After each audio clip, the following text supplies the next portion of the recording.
Truck update as of 2 p.m. PST, August 13th. Tropical Storm Josephine has changed little in organization since last Friday. Low-level center is located near the southern edge of the main convection mass. Really, it's not getting any better overnight, so they kept it at 40 knots. However, this dry air is coming from is not really apparent.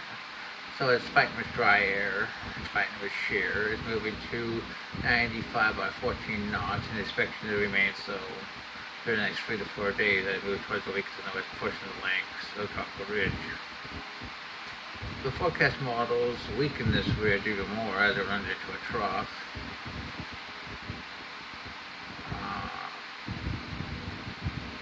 Which will probably be quite weak by that time, I mean, let's be honest. Which will turn it northward into it, which will probably even the second wave of this trough will probably even be something we're also watching coming off the Carolinas. I mean, kind of reminds me of the 8 storm of 2013, which turned Isabel north. Sometimes this happens. I mean, it has about 36 hours of strength before it encounters significantly southwesterly shear, which means it will get up to 50 knots based on the ANC thinking by 24 to 36 hours before weakening to a depression after 96 hours. Let's look at the models. Probably should look at the satellite first, but we'll look at a few models first. Here's the model thinking, which explains about whether the ANC goes to track, GFS neighbors, CMC. Let's look at the track. It follows in line with these models. Actually, this could be effective in Bermuda, and once it heads further to the north, once we can get rid outside the TUT, I mean, who knows? I mean, it could strengthen again. At least that's what history has taught me. I mean, intensity models. Look at this second wave as some of the models try to go north again. This is what I'm talking about. The D-ship and stuff. They ABCN try to go back up in the later term, and that is possible in history. That's what I'm talking about. Once it's outside the TUT, as it's moving north and northeastward, with the easterly flow, you can get a strengthening tropical cycle. It's definitely worth watching longer term.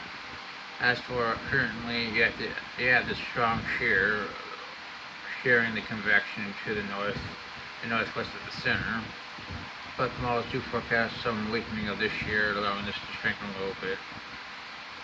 So we'll have to watch it. Now we're going to look at another system, which we were talking about off the East Coast. It has 20% in the next 48 hours, 30% in the next 5 days. Let's look at the Atlantic. It's coming off the East Coast. Clearly it looks pretty well organized, so I agree with the 20, 30, like thinking it should head northeastward.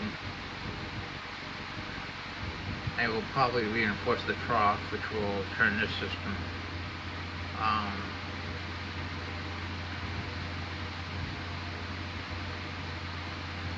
Let's look at the GFS. Trozy. We got a Eastern Laying system too we're watching. But it ain't expecting form, but it does show some convection.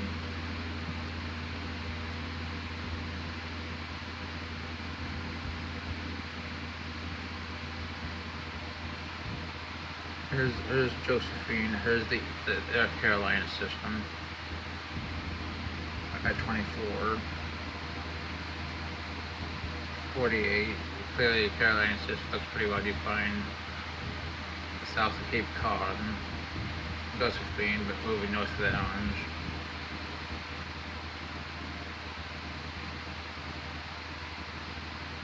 72,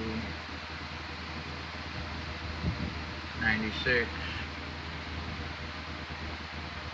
clearly the other system is enhancing the trough.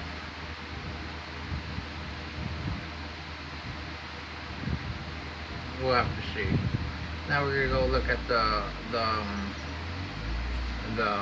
Eastern Pacific, which we got TD10E.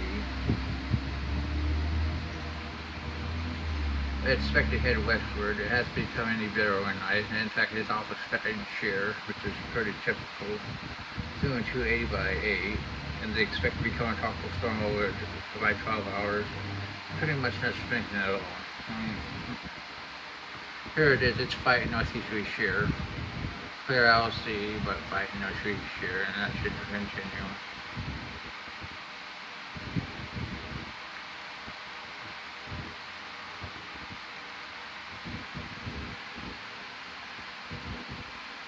Here's their track. West to west-northwest, in line with the models. Intensity models don't really strengthen it.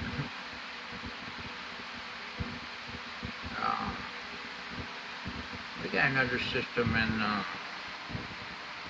before we get to 93, off to the south, east of Hawaii, which has a 20% chance. We'll have to watch it. Should head west to west-northwest. It has a slight chance of development. We got another system too between the two systems, which is worth watching too. I'd say a 20% chance right now of development. And we can see 93 right here become better organized. NHC went with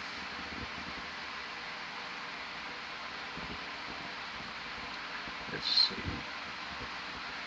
They went with an 80%, 90% over the next 48 to 5 days. It's become better organized off Brazil to Mexico. Let's take a look at it. I mean, it's really busy, so yeah, this is going to be a long update. It heads west-northwest. It should models pretty much show 40 to 50 knots maximum. Really, I don't think it has much time, but I think it becomes named before it reaches the quota water by 72 to 96 hours. Here's a closer view of 93.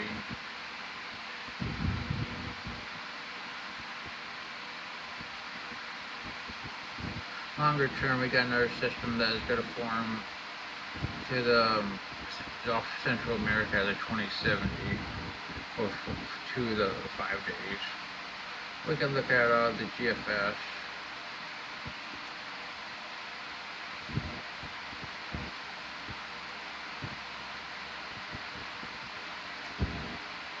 Really, here's the system at 108 hours. Let's go back to 0 hours. Here's 93, here's the system in between, which is also interesting. I'm gonna put it at 10% because I honestly think this thing needs to be watched too. But it could be higher. I mean, based on its current appearance. Let's go 48 hours in the future. Really, GFS Charles Z tries to develop it too. So maybe 10 is a little bit low. But we'll see.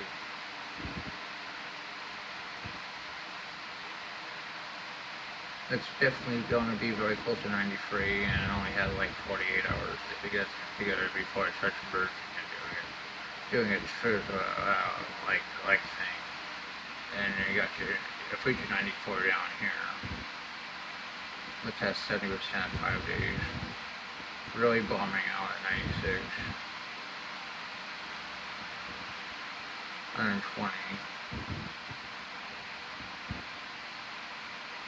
144. This thing really pumps up. This is becoming our next major hurricane. So a very active time in the Eastern Pacific.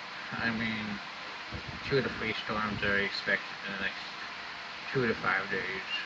Well, that's your long tropical update. We'll talk to you later.